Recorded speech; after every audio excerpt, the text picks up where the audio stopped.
வணக்கம். Sir ரட்யர்ட் Kipling அப்படின்னு ஒருத்தர் இருந்தார். ஆமாம் ஆமாம், அவரே தான். இந்த ஜங்கிள் புக்கில் மௌக்லி அப்படிங்கிற அந்த அமேசிங் ஸ்டோரி, ஓநாய்களால் வளர்க்கப்பட்ட குட்டி பையனை பற்றி கதை. ஆனால் அவர் இன்னும் பல விஷயங்கள் எழுதியிருக்கார், சொல்லியிருக்கார், அறிவுரைகள் கொடுத்துருக்கார். அதில் அவருடைய கொட்டேஷன்ஸ் அப்படின்னு தேடினீங்கன்னா நிறைய கண்ணில் படுற ஒரு விஷயம் இந்த அவருடைய 6 வேலைக்காரர்களை பற்றி. ஐ ஹாவ் 6 ஆனஸ்ட் சர்விங் மென். எனக்கு 6 பேர் இருக்காங்க. எனக்கு எல்லாம் அவங்க தான் சொல்லி தந்தாங்க. அவங்க பேர் என்ன? What, why, when, how, where, who. அதாவது கேள்விகள் கேளு, கேள்விகள் கேளு, பதில் கிடைக்கும், கேட்டுக்கிட்டே இரு அப்படிங்கிற அந்த அழகான அறிவுரையை ரட்யர்ட் கிப்ளிங்கோட கொட்டேஷன் அப்படின்னு ஒன்று இருக்குது. நான் அதோடு நிறுத்தலை. நான் இவரோட அறிவுரையை இவருக்கே யூஸ் பண்ணேன். எங்கே சொன்னார், எப்போ சொன்னார், ஏன் சொன்னார், யார்கிட்ட சொன்னார் அப்படின்னு தேடி பார்த்தா இது ஃபுல் போயம் இல்லைங்க. ஃபுல் போயம் எப்படி ஓடுது தெரியுமா? 2ஆம் பகுதியை பாருங்கள். அது முதல் பகுதி.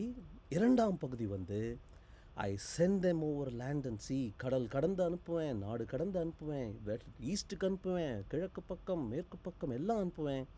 எல்லா வேலையும் அவங்க பண்ணி முடிச்சப்புறம் அவங்களுக்கு ரெஸ்ட் கொடுப்பேன் அப்படின்னு சொல்லிட்டு.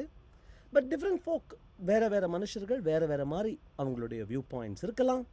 எனக்கு ஒரு சின்ன பர்சனை தெரியும். I know a small person அப்படின்னு சொல்லிட்டு, இதுதான் அந்த ஸ்மால் பர்சன். அவங்களுக்கு என்ன ஸ்பெஷாலிட்டி அப்படின்னா, she keeps 10 million serving men. என்கிட்ட 6 தான், அவள்கிட்ட 10 மில்லியன் சர்விங் மென் இருக்காங்க. Who gets no rest at all. அவங்கள தன்னுடைய வேலைக்காக ஊர் ஃபுல்லாக அனுப்புவா. கண் திறந்த மொமெண்ட்லேருந்து அனுப்புவா. 1 million how, 2 million where and 7 million whys. அதுதான் 10 மில்லியன்.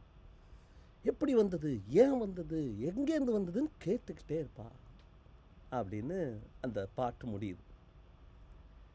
நான் ஐ ஸ்டார்டட் திங்கிங், அந்த பொண்ணு அப்படி கேட்க முடிஞ்ச பொண்ணு 6 கேள்விகளோடு நிறுத்திக்கிற ஆளாக எப்படி மாறினார், கேள்வி கேட்டு முடிச்சப்பறம் ரெஸ்ட் கொடுக்குற ஆளாக எப்படி மாறினார் அப்படின்னு யோசிக்க ஆரம்பித்தேன். Could this be the curse? நம்ம ஃபார்மல் எஜுகேஷன், மார்க் வாங்கிறதுக்காக எஜுகேஷன், டிகிரி வாங்கிறதுக்காக எஜுகேஷன், வேலை வாங்கிறதுக்காக எஜுகேஷன் அப்படின்னு பண்ணி அதோடைய புனித தன்மையையே அழிச்சிட்டோமோ? பதில்கள் தேடுவது அல்ல, நல்ல கேள்விகள் கேட்பது, அதுதான் எஜுகேஷன். மனதை இன்னும் வேறு என்ன விஷயங்கள்லாம் செலுத்தலாம் அப்படின்னு தெரிய வர்றதுக்காக நல்ல இடங்கள், வேண்டேஜ் பாயிண்ட்ஸ்னு சொல்லுவாங்களே, அந்த வேண்டேஜ் பாயிண்ட்டை கொண்டு போய் நிறுத்துவது. சயின்ஸ் படிச்சுட்டு இருந்த ஒருத்தன் இனிமேல் எனக்கு பயாலஜி வேணான்னு சொல்லிட்டு மேத்ஸையும் கம்ப்யூட்டர் சயின்ஸையும் படிக்கிறானே, அது இல்லை எஜுகேஷன். மேத்ஸ்லேயும் பயாலஜி இருக்குது, பயாலஜியும் மேத்தமேட்டிக்ஸ் தேவைப்படும்னு சொல்லி அதை ஓவர்லேப் பண்ணுறான் பாருங்கள், அவன்தான் ட்ரூ லேர்னர். இந்த பிக்சர் எத்தனை பேருக்கு ரெக்கக்னைஸ் பண்ண முடியும்னு எனக்கு தெரியல. ஒரு 35 வயசுக்கு மேற்பட்ட மனிதராக நீங்கள் இருந்தீங்கன்னா probably you can recall it. ரொம்ப ஃபேமஸ் புஸ்தகம் ஒன்று, மிஸ்டர் காட் திஸ் இஸ் ஆனா அப்படின்னு ஒரு புஸ்தகம். சிட்னின்னு ஒரு லேடி அவங்க எழுதின புஸ்தகம் இது. ரொம்ப அழகான ஒரு ரிலேஷன்ஷிப். வழியில் ஒரு ஹார்பர் கிட்ட ஒரு அநாத பொண்ணை ஒருத்தர் கண்டெடுக்கிறாரு. அந்த பொண்ணோட வளர்கிறாரு. ஒரு 2 வருஷம் கூட இருக்கா அவன். அந்த கதை இது.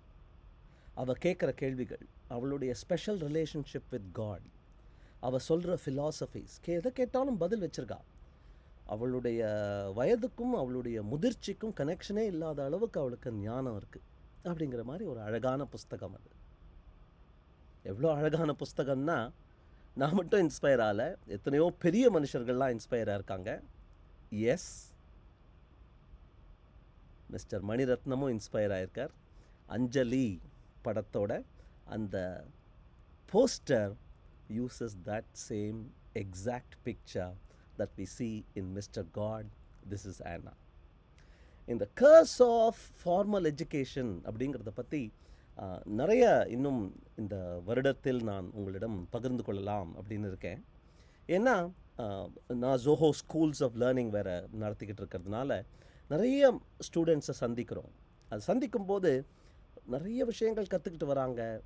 ஆனால் கான்டெக்ஸ்டோடு கற்றுக்காததுனால தேவையில்லாத விஷயங்களை எக்ஸ்ட்ரா கற்றுக்கிட்டு வராங்க, தேவையான விஷயங்கள் மிஸ் பண்ணிடுறாங்க. இந்த கேப் நிறைய நம்ம கண்ணில் பார்க்குறோம். We have to work, all of us together, we have to work and fix this problem. The curse of formal education has to be fixed. People should learn to ask the right questions. Thank you.